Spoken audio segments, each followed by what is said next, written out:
2 जून 2023 को शाम के करीब 7 बजे बालासोर के बानगा बाजार रेलवे स्टेशन के पास 3 ट्रेन आपस में टकरा जाती है, जिसमें करीब 300 लोग मारे जाते हैं और 1200 के करीब लोग इंजर्ड होते हैं। इस हादसे में 3 ट्रेन शामिल थी, एक आयरन ओर से भरी हुई गुड्स ट्रेन, एक 12841 कोरोमंडल एक्सप्रेस और एक 12864 बेंगलुरु हावड़ा सुपरफास्ट एक्सप्रेस। दादा किसे ढूंढ रहे हैं आप? लड़का भाई। लड़का कौन सा ट्रेन में था? कोरोमंडल में है बहनगा बाजार, ये बालासोर डिस्ट्रिक्ट में। उनके पास उनके परिवारजन का हादसा हुआ।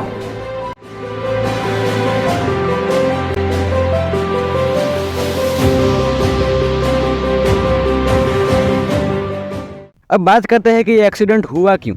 बानगा रेलवे स्टेशन जहाँ पे ये एक्सीडेंट हुआ वहाँ पर 2 मेन लाइन ट्रैक्स है, एक का नाम है अप मेन और दूसरे का नाम है डाउन मेन, और इस दोनों ट्रैक्स पर 2 ट्रेन अलग अलग डायरेक्शन में जा सकती है। इस दोनों मेन ट्रैक्स के साइड में लूप ट्रैक्स है।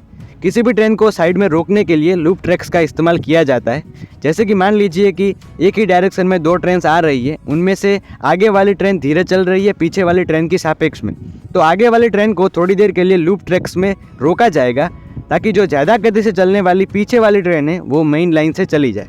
12841 शालीमार चेन्नई सेंट्रल कोरोमंडल एक्सप्रेस इस स्टेशन के मेन अप लाइन पर थी। कोरोमंडल एक्सप्रेस मेन लाइन पर तेज गति से चली जाए, इसलिए एक धीमी गुड्स ट्रेन को लूप लाइन में थोड़ी देर के लिए रुकाया गया।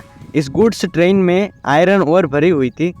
उसी समय डाउन मेन लाइन पर 12864 बेंगलुरु हावड़ा सुपरफास्ट एक्सप्रेस हावड़ा की ओर जा रही थी। मेन लाइन पे जाने वाली दोनों एक्सप्रेस ट्रेनों को यहाँ पर रुकना नहीं था, इसलिए 2 गुड्स ट्रेन को दोनों अप और डाउन लाइन में रुकाया गया। ट्रेन के लिए 2 चीज़ें इंपॉर्टेंट है, ट्रेन किस स्पीड से जा रही है और किस ट्रैक पर जा रही है। स्पीड की जिम्मेदारी ट्रेन के ड्राइवर की होती है, जिसे लोकोमोटिव पायलट कहा जाता है। ट्रेन ड्राइवर ट्रेन की स्पीड को उन्हें दिए जाने वाले सिग्नल के हिसाब से रखते हैं। ट्रेन किस ट्रैक पर जाएगी ये एक सिस्टम डिसाइड करता है, जिसे इंटरलॉकिंग सिस्टम कहा जाता है, जो मैनुअल या इलेक्ट्रॉनिक हो सकता है। यहाँ एक्सीडेंट के केस में सिस्टम इलेक्ट्रॉनिक था। ये सिस्टम ट्रेन के पायलट को सिग्नल देता है, अगर सिग्नल ग्रीन है तो ट्रेन मेन लाइन से जाएगी और अगर सिग्नल येलो है तो ट्रेन लूप लाइन से जाएगी।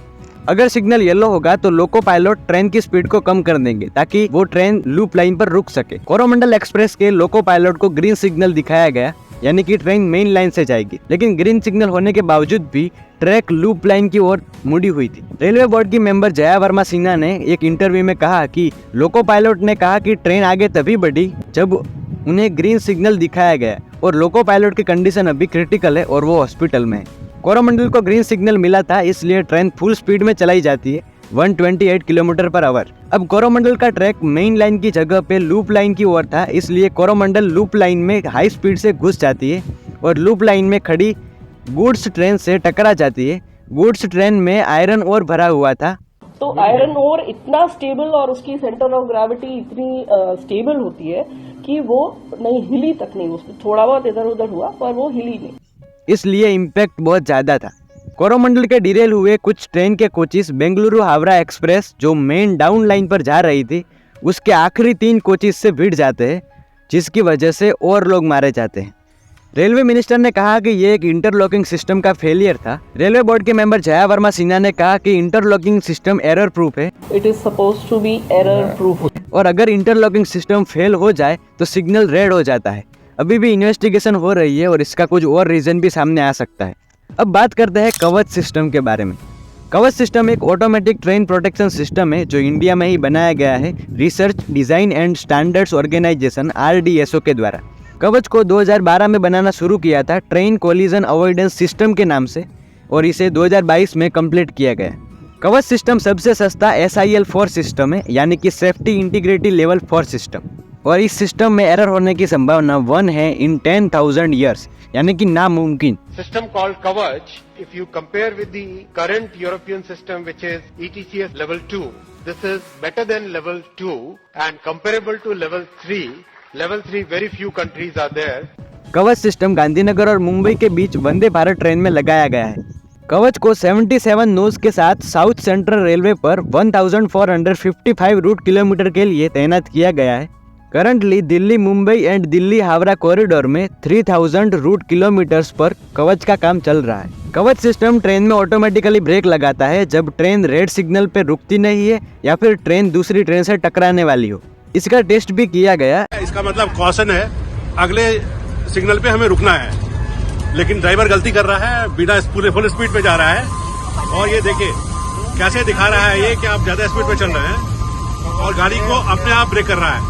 ड्राइवर साहब आप कुछ नहीं कर रहे हैं, फिर भी गाड़ी अपने आप रुक रही है। देखिए अपने आप स्पीड कम हो रहा है और ये देखिए ये स्पीड दिखा रहा है इसमें कि इतने तक अलाउड है इसमें, और अपने आप ब्रेक लग रहा है।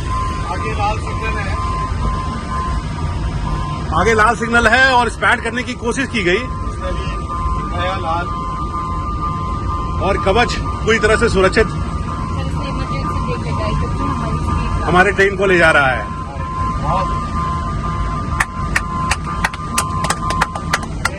ये सिस्टम तभी काम करता है जब दोनों ट्रेन में ये सिस्टम लगाया गया हो, लेकिन ओडिशा ट्रेन एक्सीडेंट हुआ वहाँ पर ट्रेन में ये सिस्टम था ही नहीं। रेलवे मिनिस्टर ने कहा कि अगर इस ट्रेन में कवच सिस्टम होता तो भी इस ओडिशा ट्रेन एक्सीडेंट को नहीं रोक सकता था। इमरजेंसी रिस्पांस की बात करें तो ओडिशा के चीफ सेक्रेटरी प्रदीप जीना के according 3 national disaster response force, 4 Odisha disaster rapid action force, more than 15 fire rescue teams, 100 doctors, 200 police and 200 ambulance को मोबिलाइज किया गया रेस्क्यू ऑपरेशन के लिए। इंडिया के करंट रेलवे मिनिस्टर अश्विनी वैष्णव है, जो पहले IASP रह चुके हैं। इस ट्रेन हादसे के बाद बहुत सारे लोगों ने कहा कि रेलवे मिनिस्टर को रिजाइन कर देना चाहिए। आपकी इसके बारे में क्या राय है, कमेंट में जरूर बताना।